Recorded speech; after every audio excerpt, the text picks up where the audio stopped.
everyone.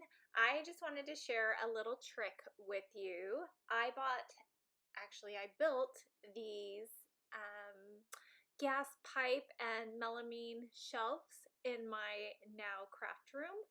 And the thing I didn't like about them was how the ends show bare wood.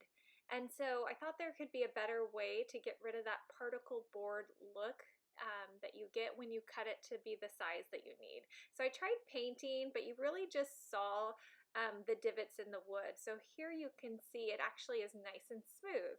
So I'm going to show the trick. I bought this little container of spackling. It was less than $5 at the hardware store. I grabbed that, and then I just forced it into the open spots using a putty knife. So you can see here, I just used the putty knife and I'm kind of messy with it, which is fine. You know, it's going to drop off, and just force it into any of those cracks and crevices.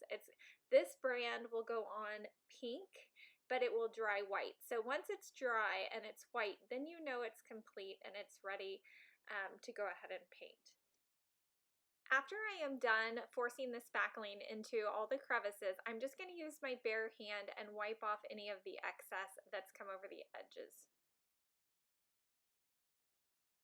Now that it's dried, and you can tell it's dry because it's changed to the white color that you see here, I'm going to go ahead and just use a foam roller and just try and only get the paint on the ends of the board, because not all whites are the same exact white, and you'll see a little bit of over painting if you do get on the top.